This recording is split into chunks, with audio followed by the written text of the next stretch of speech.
Hello, my name is Katie and I have had quite enough of summer now, and I'm not wearing any pants today, so just FYI.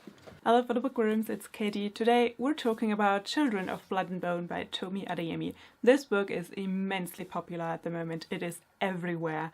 I was walking inside Heidelberg main station and this is the window display of the bookshop in the train station, so it's everywhere. This book is massively hyped, so today I'm going to give you my thoughts on this book. I've read it, and now I tell you how I liked it. So let's get right into it. In this book we follow Zeli Adebola. She is someone who is called a diviner, which means that she has dark skin and the distinct white hair, which means that she can use magic, but the magic has vanished in this world. 11 years prior to the events of this book, the magic has completely vanished from this world, and Zeli's mother and all the other magi were murdered. So when Zeli comes across the opportunity to bring back magic with a sacred ritual, she and her brother and a friend of hers, well, they set out to do that task. Yeah, that's the story, kind of, in a nutshell. Okay, let's talk about how I liked it. Let's talk about the plot first. The plot is pretty simple. It's this magical devices have to be transported to a specific place within a specific time. There's a chosen one that has to perform a sacred ritual that can only be performed in once 100 years on this specific day, and that's the plot. The entire time I felt like I've read this plot about 1,000 times before. This is a very tropey plot in and of itself. Not that there's anything wrong with that, but the thing with tropes is that it's all about the way you execute them. And I felt the execution with this plot was a little bit predictable and then a little bit boring. There's only a single plotline, there are no subplots, no side quests. The characters are pretty much hopping from event to event. I mean, they are on their journey, they are on their, there's travel. And then they kind of they stop at these places, they stop at this place and they have to do a specific task. Then something goes wrong, then they have to deal with that. Then they go to the next place and have to do a specific task. Something goes wrong, then they have to deal with that. Then they go to the next place and they have to perform a specific task, and then something goes wrong, and then they have to deal with that, and then they go to the next place. So can you see? There's a certain pattern which makes it extremely predictable. Also, I felt like while reading it, I thought this reads like a novelization of a computer game.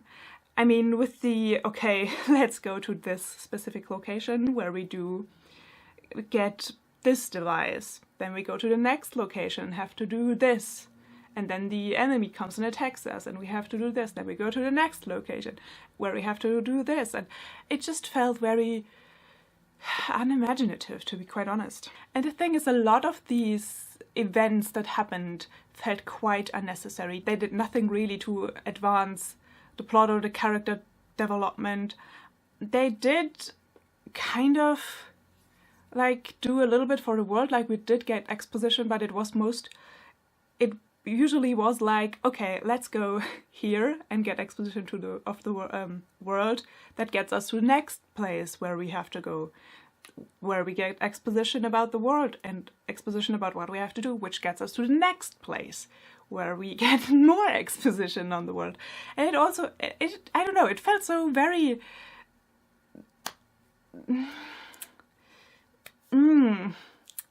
it wasn't, that's not clever. That's not a clever plot. That's very predictable, very tropey, and I want something more. A lot of the things felt unnecessary. They only felt like they were in there to prolong the plot.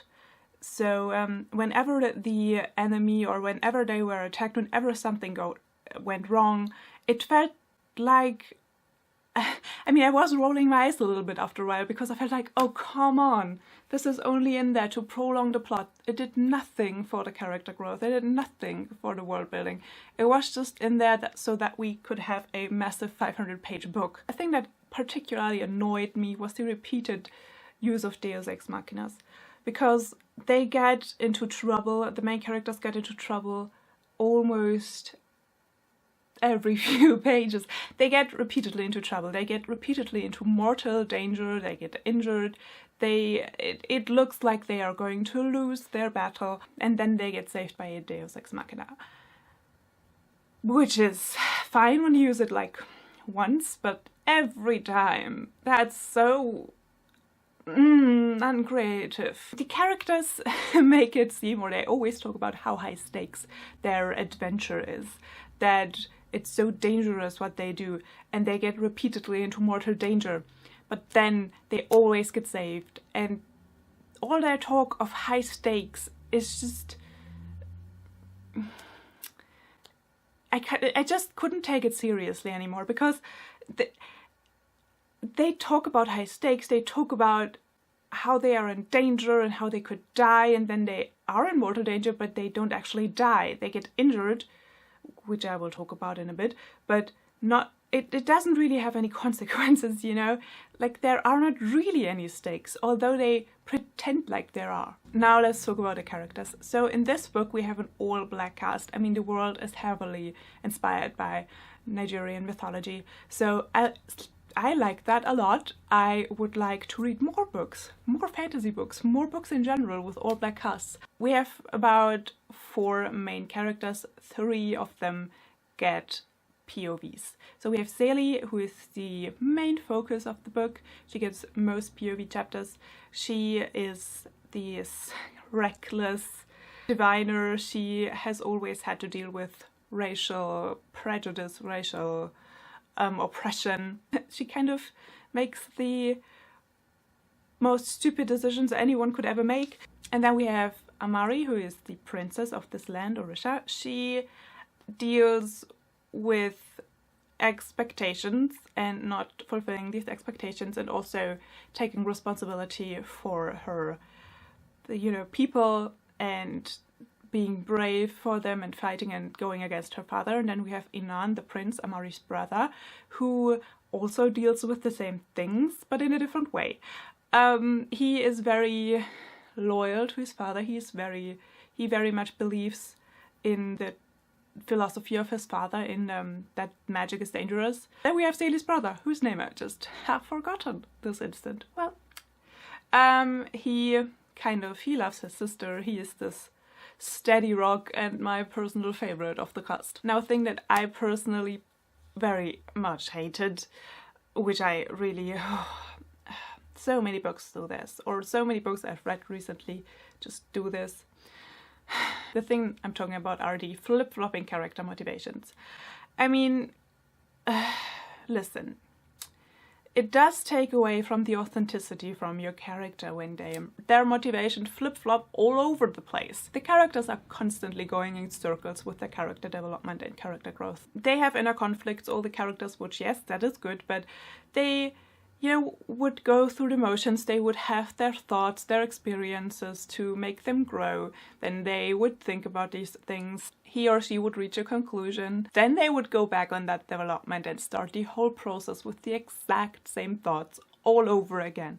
And that is just so annoying, because it just serves to prolong the plot and prolong everything. It makes the characters and their actions seem very inconsistent, and it's just, I don't think it's good writing, to be quite honest. As for the villain, I felt that he was needlessly violent, but I also think that was deliberately done because this book deals heavily with, you know, oppression and racial prejudice, and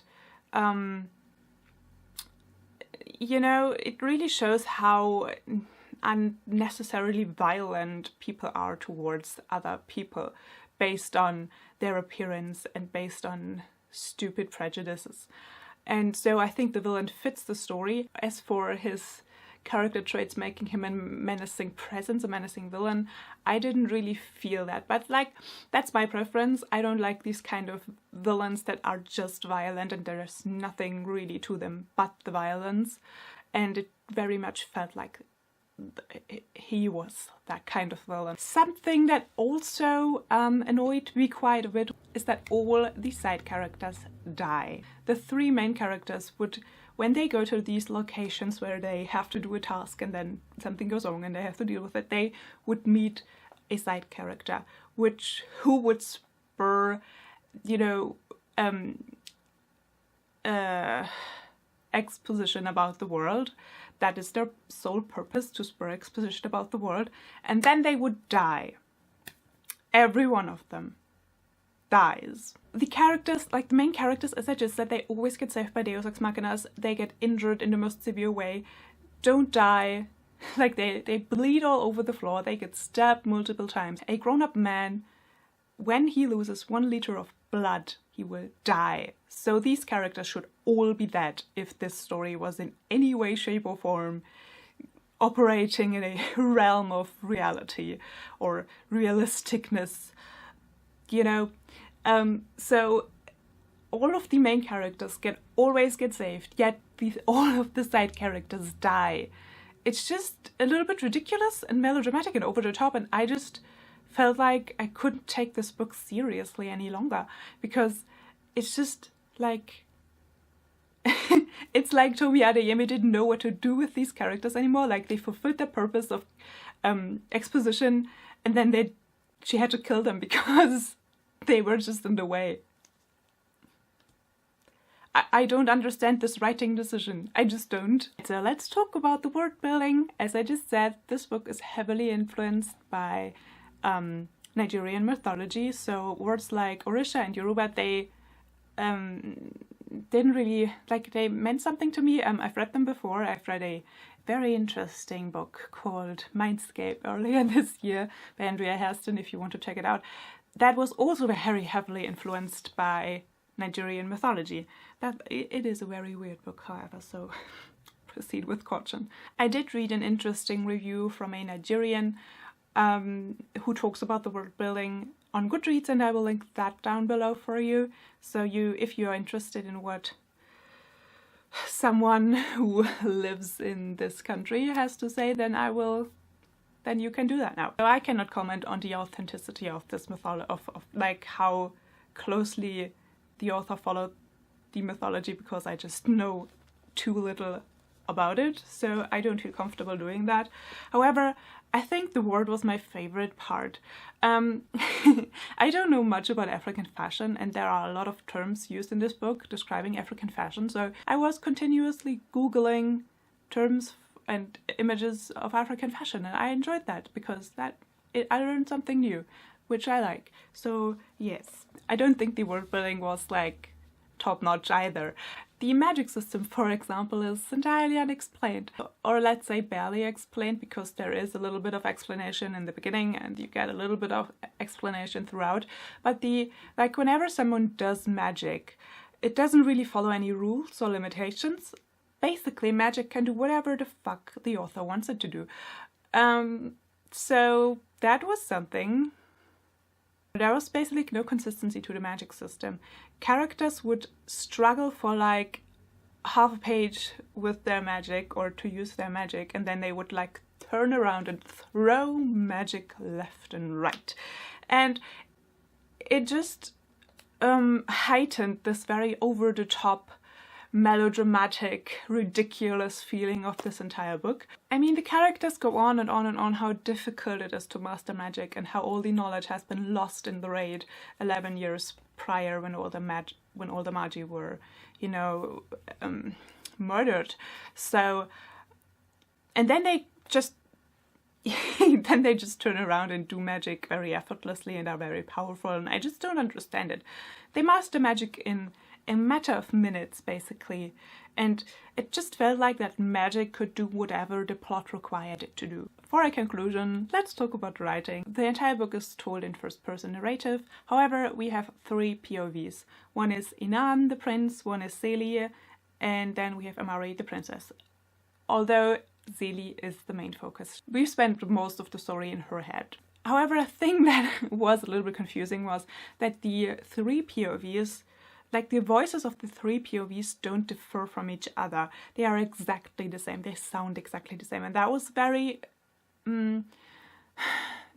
confusing, because when I put the book down to get up and get a glass of water, which takes about like 3 minutes in total, and I would come back and I would resume reading, I could not remember in whose head I was, and I could not, you know, make it out from the writing style because they sound exactly the same. And then there were the occasional weird word choices which did not fit with the African setting. For example, the word tsunami was used. This is a word of Japanese origin to describe the natural phenomenon that is a tsunami. And the rest of the world adopted this word because we don't have one for that, you know, phenomenon, because that doesn't occur everywhere in the world. It occurs specifically in Asia because of the geological plate tectonics, you know. So when it was inside of this book to describe a high, you know, a splashing force of energy, I was a little bit confused because it just doesn't fit. It just feels very out of place, and it like zapped me out of the world like that. This book is told in present tense. I know some people might not like this, so I'm telling you. There's loads of repetition in this book. Everything that we know about the world gets told to us at least thrice. And as I said, this book has a very specific feel to it, a very specific, over-the-top, melodramatic, heightened, pretend to be high stakes but not really, very tropey feel to it. Be prepared for that when you go into this book, because I think since this book is so hyped and since this book is so loved, this could have the potential to be very disappointing for a lot of people because of this very specific feel of this book. It's just a matter of personal preference, you know, because either you like this kind of book or you don't. And let me just touch on something, on a writing decision that I didn't quite understand, and that is the enemies to lovers trope, which I know a lot of people love. I am not entirely opposing to it myself. However, the way it was done in this book left me wondering why. Because now the two characters that are concerned in this love story hate each other. They want to kill each other repeatedly, and shortly before their change of heart, they are at each other's throat. They are about to kill each other when something happens which changes everything, and they immediately fall in love. And this happens over the span of like 2 days.